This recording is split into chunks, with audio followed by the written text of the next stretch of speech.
Good afternoon. My name is Josiah Bunting. I'm awfully happy to welcome, thank you, all of you to this gathering and this event. Stephen Ambrose once said that he had been struck by how many Army veterans of the campaign in Europe, 1944, 1945, had become teachers. He made the obvious link, which hardly needs explication before an audience like this, but consider the chronology. If you were a 20-year-old rifleman in the Hurtgen Forest, you were born in 1924, you are now 90, and if you had become a professor or a teacher, you probably had left the active practice of your profession around 1975 or 1980, give or take a few years. Your education was underwritten by the GI Bill, and yours was a generation hospitable, at the very least, to the study of war and of military history.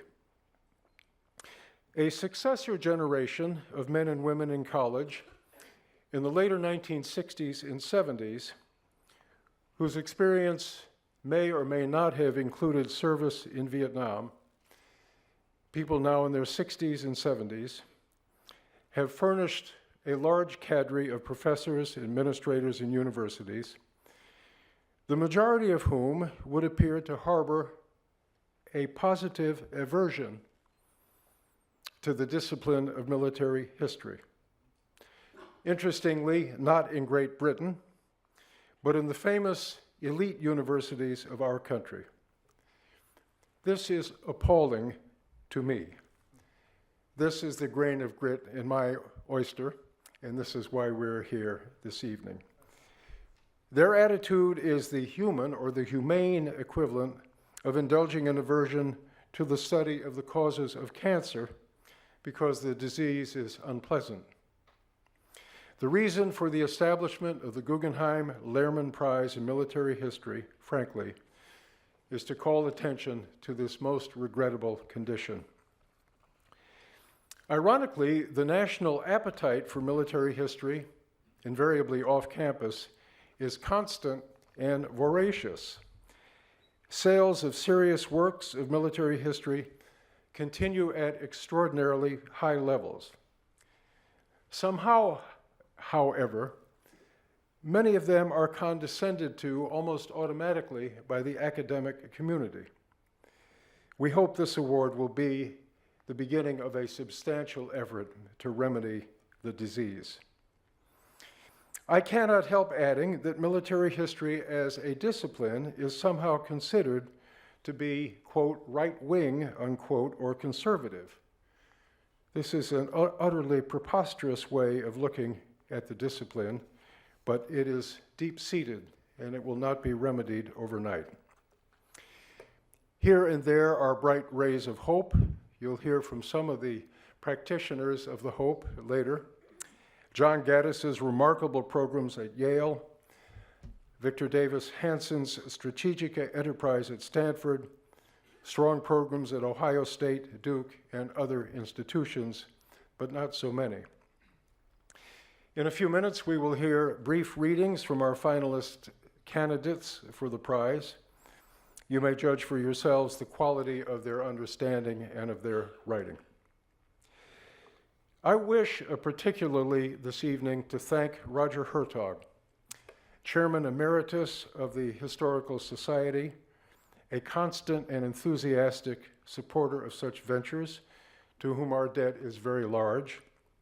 I wish to thank the President of the Society, Louise Mirror, whose leadership and reinvigoration of the Historical Society has been nothing less than stirring in its consequences. I congratulate and thank Peter Lawson Johnston, who's here this evening, Chairman of the Harry Frank Guggenheim Foundation, a veteran of the Second World War, whose allegiance to the Foundation's purposes, the study of the human propensity for violence, aggression, and domination, has been constant and generous. It is worth noting that our Foundation's founder, Harry Guggenheim, was a veteran of both World Wars and served in combat after badgering the Navy Department to allow this at the age of 55, and was a close friend of many of the military leaders of our country at that time. And finally, I'd like to thank Louis Lehrman, who is here, an old and dear friend from days in Pottstown, Pennsylvania.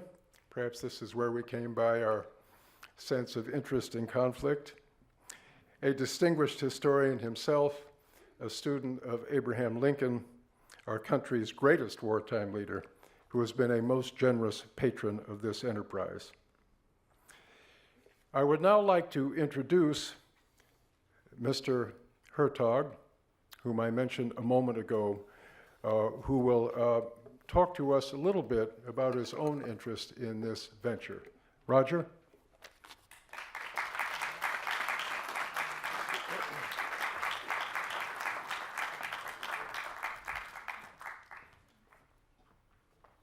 It's a tough act to follow. Certainly he's a lot taller than I am, which isn't that hard. So let me say to all, welcome to this wonderful evening. I do mean wonderful because we're about to inaugurate what I believe will be an enormously important tradition, the annual awarding of the Guggenheim-Lehrman Prize in military history. In my view, the prize, the idea of the prize is inspired. It has the potential to do an enormous amount of good, especially at this time.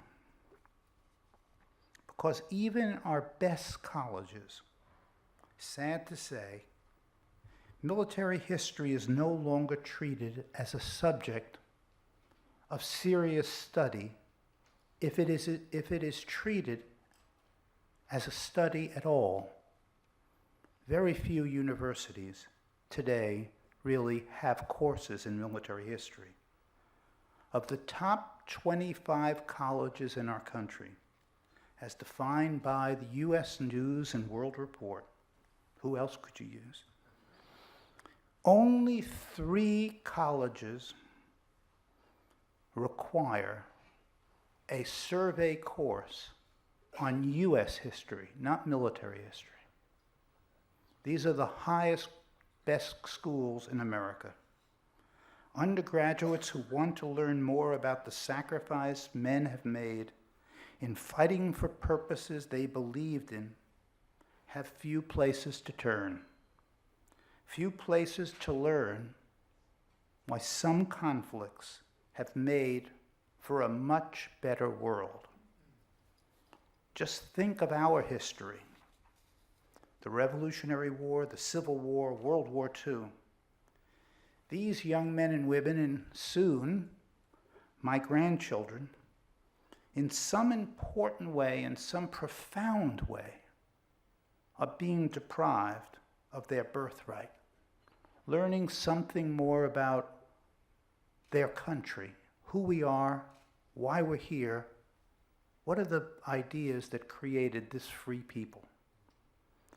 The men who conceived this prize aim to remedy this situation.